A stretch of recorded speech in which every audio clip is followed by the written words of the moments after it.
What is going on, YouTube? Welcome back to another video. Now in today's video, 5 things I dislike about the M4 GTS. This was a very hard video to make actually, because it's almost impossible to not like anything on this car, but there is some things, there always will be some things, and we're gonna get into that in today's video. So without further ado, make sure you guys hit the subscribe button, the like button, turn on the post notifications, follow me on Instagram. If you guys haven't seen the previous video of 5 things that I love about the M4 GTS, I definitely recommend to go and check that out. Again, once again, I apologize. I still have these allergies and they're freaking driving me insane, and I know my voice sounds weird, so just bear with me and enjoy the video. Now, for the first thing, actually there's nothing from the exterior except for one thing, and I'll get into that a little bit later in the video, but we're gonna go ahead and step into the vehicle of the car. So, come around here, open this up. So, a couple of things in the interior that I want to talk about that I don't like, or I think BMW could have improved on. One of them is let's close the door here. Now, a lot of you guys are going to be like, dude, this is a race car, why are you complaining, this and that. I get it. I totally get it. I like the race car feel too, but I also like to bump music. I get it, it's a race car. Look, you got the roll kit, you got the wing, you got the water injection, you got the weight handles, this, that, I understand. But guys, don't get me wrong, I like to bump my music too. I like to cruise and chill, you know, maybe go on rodeo, bump some music, this and that. The speakers in this car are in the back. Now, the speakers, they're pretty good. They're not bad. I'm not gonna say anything bad. They're cool. They still do the job. But why not add speakers here in the front? There's supposed to be little tweeters here, like little speakers here. Now there's a speaker up here. I don't know what that is. If you guys know what it is, let me know. Because that shit does not work over here. So that's number one. I feel like, you know, what difference would it have made if BMW would have just threw some speakers in the front? Is it really that much of a weight difference? But without even, like, beside the fact that I'm a big dude, so that weight didn't even matter anyway. So but yeah, that's the number one. That's the first thing on the list, that they could have added the speakers in the front, you know. Like I said, the speakers are not bad, you know. They still bump. I still bump my music. I'm not complaining. I'm in an M4 GTS, but they could have threw those in there. The second thing in the interior, well, I guess this is part of the interior or exterior, is the comfort access. I'm not sure why there's no comfort access in the car, you know, like without having to physically unlock the car. You know, you could just grab the handle and bam, it opens up for you. I don't know if it's not a really big thing, honestly, but I think it would have been nice. I don't think that would have really made a difference in the lightweight of the car, whatever they're trying to do. But I guess you could say, to save weight, no comfort access. But I still have all the other options. I still got like garage opener. I still have the backup camera. I don't have the backup camera, I have the backup sensors. I have the front sensors as well, no front camera, none of that. I think in the F80 I had backup camera, and I had the I think I had a camera in the front as well, 360 view as well. This one, it doesn't have that. It's just front and back sensors, which is still good because, you know, at least they're still there, you know. So if you're backing up and stuff, you can still be reminded, you know, that you're about to hit something or whatever, you know. But yeah, I guess you could say that's number 2 on the list that that could have been added, I guess. Or a camera. I think you could still add a camera in here, but I'm not going to go that far into adding a camera. I'm leaving the car the way it is, and just leave it like OE, you know. So that's number 2 on the list for I think dislikes of the car. I'm telling you guys, this video is not easy to make. It's really hard, because overall the car is freaking amazing. It handles well, it drives well. It's really hard to say, you know, what to dislike on the car. And if, you know, the things that I'm listing, they're like not even that much of a big deal, but I still wanted to make this video for you guys and just share the little things that could have been added or whatever, you know what I mean? So don't at me. The one thing though that BMW really should have added, but I guess this is when it comes to the US, it's spec'd differently, like the Euroway.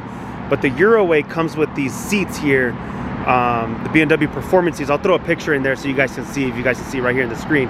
It should have came with these seats. These seats are freaking badass. Now, I can still go ahead and add these seats. I think they go for around 15 grand just for the seats. I think I'm good. I think these seats are perfect. They're calm seats. They still got the little slits inside. We've got Alcantara in there. They're comfortable. But I will say the seats are manual. I don't know if all GTSs came with manual seats like that, because my Lime Rock has manual seats, but there's some that came with automatic powered seats. Mine just happened to be manual in the Lime Rock, and these are manual. So if you guys have a GTS, is that an option?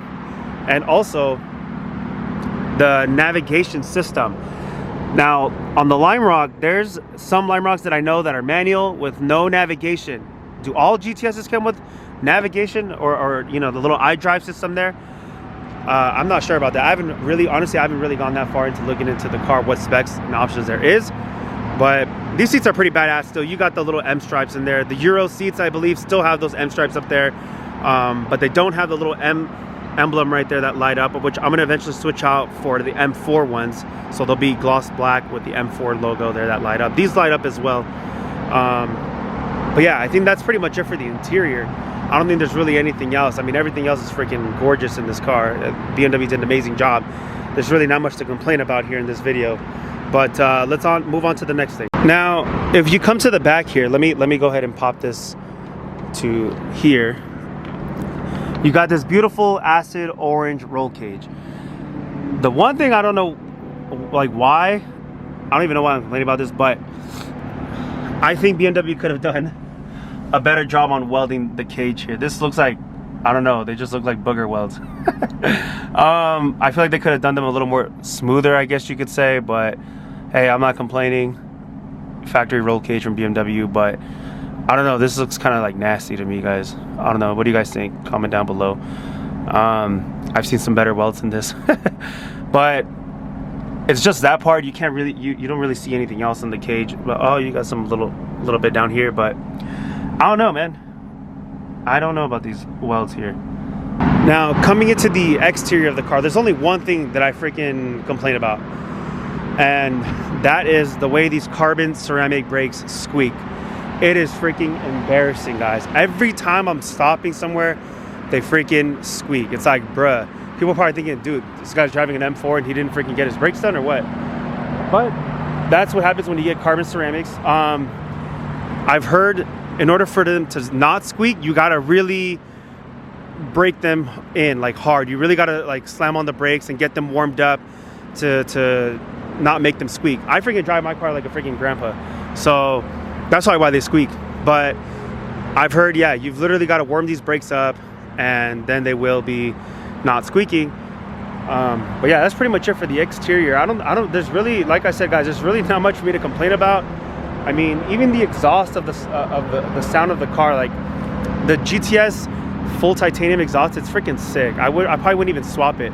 So I think that's pretty much it for the video, but I have some other things I want to share with you guys. So a lot of you guys are asking, what are the plans for the car? Like, what is your goals for this car? What do you want to do to this car? Well, first of all, I knocked out pretty much all the exterior we got. I mean, we've already got a stock carbon fiber diffuser, which looks good. I added the side skirts. It comes with the front lip, comes with the bottom splitter of the lip, and we've also got the carbon fiber bumper fangs, the top part. So those are pretty much done. Maybe some carbon fiber mirror caps down the line. We got a freaking wing on there. I lowered the car with the factory KW suspension that's on there. Threw some spacers on there. I did 12mm all around, and I don't know, it really doesn't need much from the exterior. Maybe like color matched reflectors, you know, to the frozen paint. Wheels, eventually I will do some wheels. I kind of want to stick with this theme here. Maybe find somebody that can do some acid orange with some whatever wheels I get later down the line. The headlights, I like these headlights a lot, especially because they're fully clear broad. This whole front end is clear broad. I plan to get the rest of the car clear broad as well, because this paint is very, very meticulous, and you got to be really, really careful, especially with how you wash it, what kind of towels you use, all those things, you know. And like, for somebody to, you know, like, if you have a frozen paint on any car and you get rock chips on this car, it is very, very hard to color match, because it's not just regular paint, it's a frozen paint. So to try to color match a frozen paint, it's freaking tough. So like I said, the full front end of this car, the whole hood, the front bumper, the lip, the bottom lip, the fenders, the mirror caps, all those, even the inside, the little door handles, those things are all clear broad. I plan to get the doors, the carbon roof, the trunk, the panels, the side skirts, the bumper. I want to get all that thing clear brought in like that stealth color, stealth look, because like I said, this paint is not easy to maintain. So I'd rather be safe than sorry and get myself protected. And as for more future mods, now let's get into the power wise. So this car makes 493 horsepower and 550 with the water injection when you add distilled water. So what more can we get out of it? There's a lot of things we can still do to this car. I still want to get more power out of this. I want to go ahead, get some catless downpipes, intakes, charge pipes, definitely tune, and eventually at some point I want to go full E85 on this car. But before you do that, they definitely recommend to do the crank hub. Now, for a lot of you guys that don't know what the crank hub is, it's just like the rod bearings. It's got a main problem. Now, if you don't do your crank hub, you basically blow your motor and you got to get a new motor. That's just pretty much how it goes. Thank God this car still has warranty up until next year, and I also extended up to 100,000 miles. Other than that, for, you know, pretty much almost being the daily car, it's freaking fast for the street. It drives good, handles good. We got freaking bomb tires on there. We got some Cup 2s. We got the carbon ceramics brake to hold all that power. And, you know, it's lightweight. So, but we always get the itch and the urge to modify the car even more. Like I said, when I got this car, I was like, I'm not gonna do anything to it. And look where we're at. We already lowered it. We did the spacers. We did some carbon parts. We did the interior parts. We did all the carbon fiber stuff, M1, M2, start, stop, all of those things. You just can't pass them up to do them. Anyway, guys, that's it for today's video. Thank you guys for watching. I'll see you guys on the next video. Take care. Have a great month. Stay safe. It's Halloween month, which is Lime Rock month. So we're going to be driving the E92 probably the most this month because the car is freaking orange and it's a Halloween color. See you guys. Take care. Peace.